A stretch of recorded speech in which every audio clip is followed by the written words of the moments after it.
at dinner with somebody that I had chosen not to see for a few months. It was something that I did very intentionally. And there's this very chilling, weird air between us because I think both of us knew coming into this dinner that it was going to be a really difficult, awkward, and most likely heartbreaking conversation. Um, Hello, everybody. Welcome back to Get In, You Are Driving. Thank you for being here. Another episode, filming in the heat of Madrid. I got my AC on over here, thank God. I've got my little setup and it took me a minute to set up. But yeah, I'm excited to be here, to be back. I've actually been enjoying my summer in Madrid, whatnot. But let's get into this dinner. And what it really showed me was that I think this may be one of the most difficult, brutally honest conversations I've ever had. And this dinner was on the night of my 27th birthday. And I want to give some context about this dinner and why this was such a profound and life-changing, I don't know, profound and life-changing, why this was such a intense dinner. So, I think I can very confidently say that this is the second hardest year of my life. I think the worst year of my life was when I was 17 for a lot of different reasons. And this is pretty bad, but the thing is, I'm better equipped to deal with it than when I was 17. When I was 17, I had way less skills. And a lot of what this year has entailed is I think I have been going through the biggest identity change of my life. I genuinely feel like a snake that is shedding skin.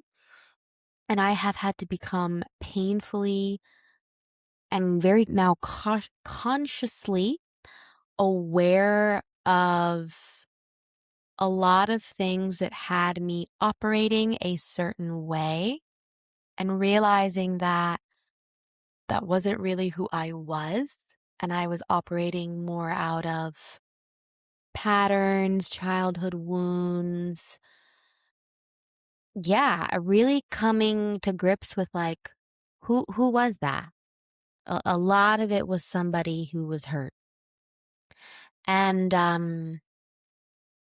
it's really shaken me to my core and it's drastically changed how I'm related to myself and how I've related to other people around me. I would say that it's really affected my relationships. It's really caused me to look at my relationships and think about what's bothering me? Why am I still relating with certain people? Why am I not? Like it really had me do a deep dive inventory of are these people in my life because they love me and I love them and I feel comfortable or what? And for the first time, I was really genuinely acknowledging my pain because for whatever reason, I guess it's mostly childhood. I I've always really taken other people's pain very seriously and never my own. I wrote an essay on this. I can link it below. And yeah, and I've also really intellectualized a lot of my pain. So this year, I think I've been a little bit in this defiant mood of, well, what do I feel? And if this isn't serving me, I'm out. I'm done. And I think also, not on purpose, but maybe a little bit testing my relationships and seeing, okay, if I pull away, if I don't maintain something, if I don't maintain a connection, is the person going to forget about me? Are they going to just leave it be? And I think some of that's been conscious and subconscious. So, again, a lot of changes this year for me, a lot of trying to connect to what I feel like. I have never been so intentional about my emotions in my life. I always treated my emotions as these bitchy signals that annoyed me. I pretty much always repressed them.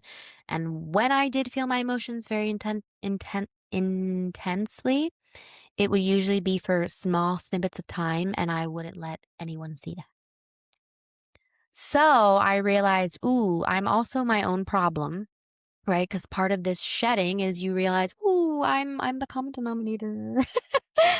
And it has really put me in an energy where I'm like, you know what? I have to carry responsibility for this as well. Yes, nurture influenced me, but then there's also nature. So I really, since what is it? It is, I can't even believe it's July 21st. Anyways, I would say since September, October, I have really been telling people how I feel, opening up to people, being really vulnerable with people in a way that I've never been before, showing people that I feel very weak, that I feel very tired, that I'm quite literally losing my shit. Um, and that's been really hard to do. Because one, it has forced me to see myself as weak. And it's not that I didn't have the humility to think I am weak. I think it was more, I was too scared to admit to myself that I was weak and need help because I was scared nobody would help me, kind of thing.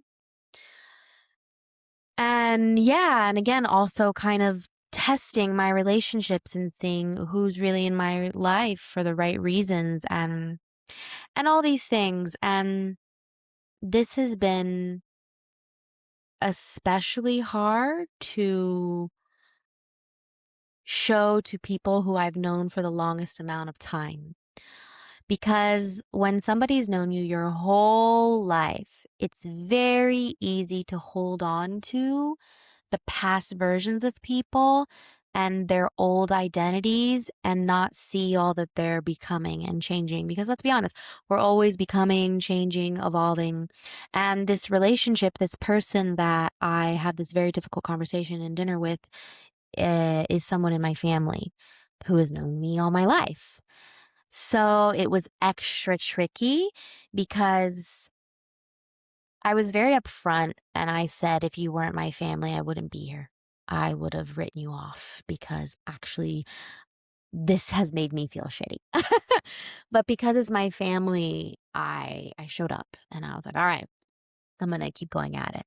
And again, it's also been a hard year. It's been a year of a lot of change. So I wasn't trying to avoid this person on purpose. I also was really struggling with depletion. I was struggling with all the discoveries I was garnering about myself and how I was coping now with what felt like this is your true self and kind of scary. um yeah, so let's go back to that night. I chose to invite them on my birthday because I knew they would know, okay, she thought of me on this day. She wants me to be a part of it. And I really, really love this person. And, we were getting into the complications of it. And what I really realized was I wanted to really listen to her and I wanted her to really listen to me. But to do that, you genuinely have to be open to hearing how the other person experiences you. And I was saying to her, this is how I experience you. And there was negative in that of like, I don't really like it. I've been struggling with it for a while. And then she was like, this is how I experience you. And I don't really like it. I've been struggling with it for a while. And that's really so hard to hear because what do we always do? We get defensive. What?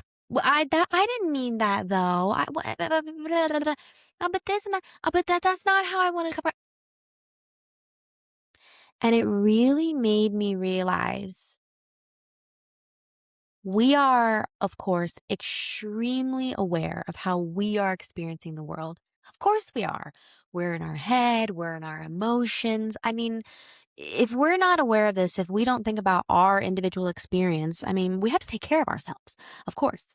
But I think we very easily forget in our relationships with other people that they're also simultaneously having their experiences. And a lot of times, those experiences can be antagonistic because two things can be true at the same time. You may be having a really harsh experience about someone, they might not mean that. And that's kind of what kept on that's kind of what kept on happening in the conversation. It was like, well, in this instant, da da da da, I felt this way, da da da, and she was like, well, I didn't mean to do that. Like that, I wasn't thinking. What? And it was the same thing with me when I explained to her. I was like, well, eh, sorry, she was saying the same thing as well. That well, when we did this and did that, I just feel like you hated the whole experience. Da, da, da. So we had to go back and think, okay, have I really genuinely hated every experience with this person? No. Have I felt hurt during some experiences with this person? Yes. And then it got even deeper because we realized when we were together, whether that was alone, whether that was with her friends, my friends, whether that was with our family, we were acting in a way that was reflective of our older childhood identities. Because she was saying a lot of things like, well, I know that you're this, and I know that you're that, and I know that you're this, so I did this. And I was saying the same thing. Well, you're this, and you're that, and you're this, so I da da da. And then we realized a lot of these qualities that we were listing out about each other and characteristics weren't really necessarily true in the present. And the things that were bothering me about her, about this, her older identity in our childhood, were things that oddly enough caused me pain and vice versa. And again, we really were sitting there realizing when we are together, we are operating in an energy and experiencing each other through our old selves because that's how we're treating each other. And we have actually both changed a lot. And, she was saying, well, I've changed this, I've changed that. And when she was saying it, I was like, you know what? You're right. You are more this. You are more that. And I haven't really thought about it because unfortunately, when I'm with you, I think about how we were when we were 14. And the same thing with her. She's like, it's true. I think you're very X and you're very Y, but then I've also thought about all the stuff that you've done recently, and I'm realizing, wait, you've actually changed. And yeah, again, after a lot of like crying and feeling offensive, because something that was really hard to get past was we didn't really like the other person's interpretation of how they were experiencing us. It was painful because she was like, but you're the only one that's ever said this to me. And I'm like, well, maybe you ought to listen, and same vice versa. She's like, but everybody else experiences me this way. Okay, I don't. I also can't apologize for how I experience you. And I also can't apologize for my emotions. I can not treat them as the utmost truth, but these are still, unfortunately, the emotions that come up with you. And that very much so bothered her, and it bothered me. And again, I really noticed that we both felt a very large discomfort of like, well, how can you be experiencing me this way? That's not how I am. And it's like, that might be true, but it's also true that I'm experiencing you negatively. And I think that when we have very difficult conversations and open up about how somebody has genuinely hurt us, it is just so hard to hear that somebody's having a negative experience of who we are. It's so hard to hear. And what I discovered in that conversation is somebody can have a negative experience of who you are, and that doesn't necessarily mean it's who you are, and it doesn't mean you're doing it on purpose. But I think that if they're opening up to you sincerely about that, I think you should still get curious about it. Because if you love them, you're going to be like, all right, this hurts. I don't understand. You're not going to be able to understand. But again, I do think you should be curious enough to think, but why are you having that experience?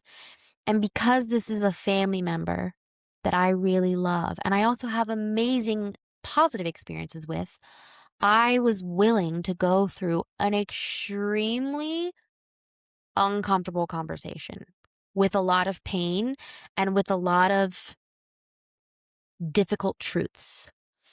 And it really got me thinking that in this last year, when I have decided to be really honest with people, I have found that you can only make it to the other end and you only can deepen your relationships if you really put the pride aside, if you really can be honest, if you really can understand two things can be true at the same time, and if you really want to move forward. I, I think this really made me realize that love really has to uh be the aim. You sorry, I'm crying. Um yeah, I think love has to be your ultimate aim when you're having really difficult conversations like this, because it really is so heartbreaking to hear that people have negative experiences of you and that you've hurt people in ways that you didn't mean to, and that if you're not careful, misunderstandings can really break something, and pride can really, really break something. So yeah, if your aim isn't love, the relationship's gonna fall apart. And I think I'm crying because this has been a very difficult realization to have about relationships. They're very, very painful. And it made me realize and understand why so many of them fall apart, because they're so fragile. They're so fragile. And if your aim becomes pride, or even if your aim becomes protection, I think a lot of time in conversations like this, it can be easy to just shut down and be like, oh, I don't want to have this conversation. This is so uncomfortable. It's either that or pride. And I don't know, it just really made me realize the fragility of a relationship. It really made me realize something that I've actually been realizing all year, which is that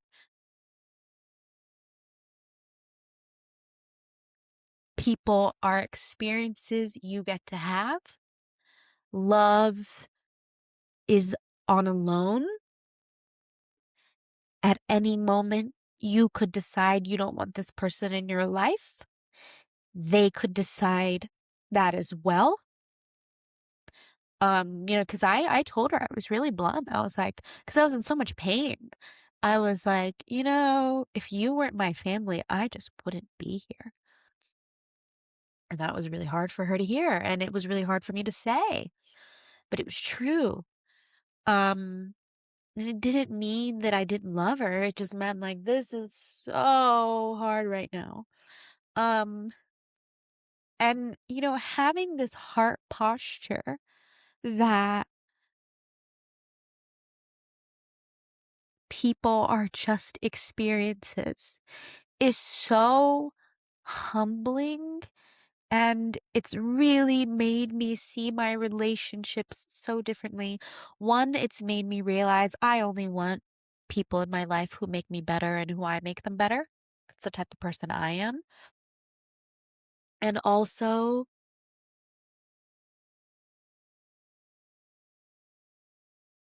enjoy somebody's presence in the moments that you're with them. You never know when it's going to be your last, even if it is family. And I think having this realization of people or experiences has created a little bit of fear in me because I'm like, oh man, anybody can just walk out of my life anytime. And that's so painful. But I think it's also made me be more grateful, more appreciative, more in awe of, oh, this person makes time for me and they want me to be a part of their life. I'm so lucky that they are allowing me to have the experience that is them. You know, I wrote an essay on this. I can also link it. And it was more focused towards this grass is greener syndrome when it comes to romantic relationships. And this is always something that's annoyed me because we really don't appreciate what's in front of us. And I feel like if we did that more and we really treasured what we already have, I think relationships could be so beautiful. I don't want to go super long on that tangent. And what I really wanted the takeaway to be here is that with our long-standing relationships, usually family, parents, uncles, cousins, and people we're romantically involved with, they've known us for a really long time. It's very simple for them to treat us based off of who we were or based off of a story that they have in their heads about us. But the truth is, people usually do evolve and they change, and we need to actively be a part of their evolvement. Is that a word? Their evolution. Sorry. And that's really what the conversation made me realize. Like, I still want to be active in her evolution, and she still wants to be active in mine. And let's now start seeing each other for who we are today. And yeah, I think staying curious about the people you love is a skill. Um, a curiosity has really become such an important word in my life, in my emotions, how I approach everything. Um, I think a lot of why people grow apart in any relationship, especially romantic, is we stop being interested in the other person. We stop being curious about them. And the thing is, and what I realize is actually there's always a lot to be curious about. There's always a lot to ask. Um, but a lot of times we're operating out of this old version and energy. But I also think that to do this successfully, you have to be curious about yourself and who you are and your evolution, because I'm also really coming to the belief that if you can't do that with yourself, you can't offer that to other people.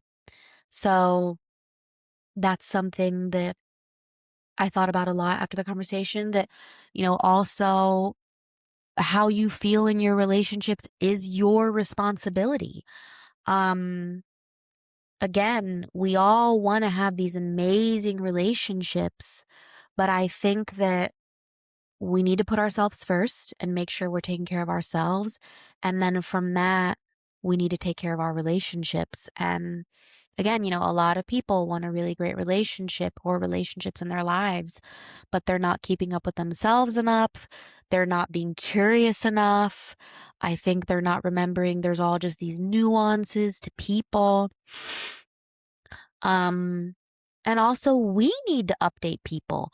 We need to be acting in a manner that aligns with our new identity. Because something that we were both kind of realizing as well is that when we were together, we kind of were deforming into these old identities, not on purpose. And it's like, well, if you want me to treat you X way, you need to start acting X way.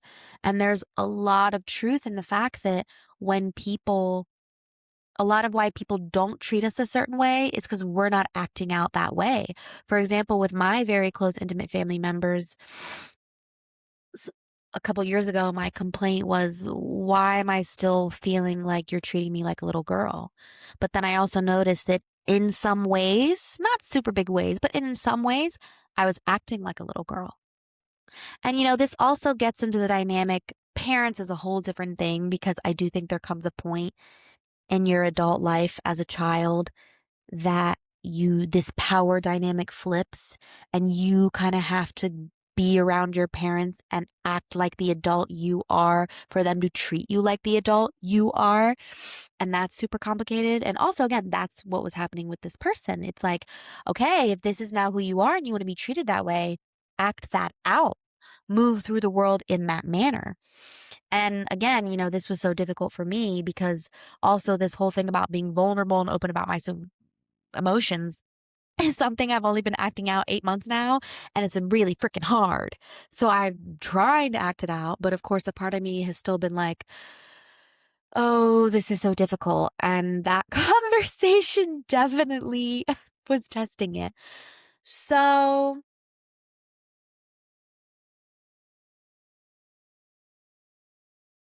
how can I end this? Remember that yes, you are having experiences of people, and yes, that's making you feel a certain way, but people are also having an experience of you. And if you want to have a healthy relationship, you need to take both of those into account. Two, if you are changing and evolving, because you probably are, you need to be on top of that. You need to first take care of yourself, be comfortable with yourself. And then, if you don't feel like people are treating you according to the way you would like to be treated, make sure you're acting that manner. And if they're still not getting it, to have a conversation. Have a really good conversation with them. And it is your responsibility to get to the bottom of how you feel. I think it is your responsibility to bring up these conversations if you really want something to change. If you don't want to do it, then don't. That's fine. But then don't bitch about it. And if there are people in your life that you really love right now, and you're finding that maybe they see you for your old self and that hurts you, have a conversation with them about it. And then also be actively treating the people in your life and thinking about how maybe they've changed and maybe how you're treating them through an old lens. But I think ultimately what I really want you to take away from everything that I said, and I think the most jolting thing about this conversation with her was it really made me realize that yes, I need to be in tune with how I'm experiencing the world, and I need to treat my emotions with importance, but remember that they're data, they're not ultimate truth. But I really need to be thinking about how are people experiencing me and being open to listening to that. And I think that by doing that, we can have uh, much deeper connections and relationships, and we can feel better loved. The people around us can feel better loved because, now I've only seen her once since then, but we're of course going to keep on seeing each other. I already felt so much better being with her. I felt like, wow, there is safety in this connection. I know that I can be really honest when it's hard. I know she can be really honest when it's hard. And I think because both of us still wanted to be in each other's lives and our aim was love, it made it through. You may have conversations like this and someone may go, and that's okay. People have different aims, people have different capacities. A lot of this is also you being able to discern as a unique individual what to do and how to handle this. I always say in this podcast that take what I say with a grain of salt because you know yourself well, you know your circumstances well, you know the people around you well. Always think for yourself. I just like to give a bird's eye view of what I'm experiencing. And again, this was a very impactful experience for me. And it really made me see how moving forward with relationships, I'm going to treat them differently. And I'm genuinely going to start thinking about how people are experiencing me and taking responsibility for that. And I think that the people that really love you are going to be able to do this with you. And it's just going to make you guys bond further. And what's better than that? Because relationships are everything. So, guys, thank you so much for being here. I really enjoyed filming this. It was obviously a bit tricky because, yeah, it was an emotional topic. But I will see you guys in next episode.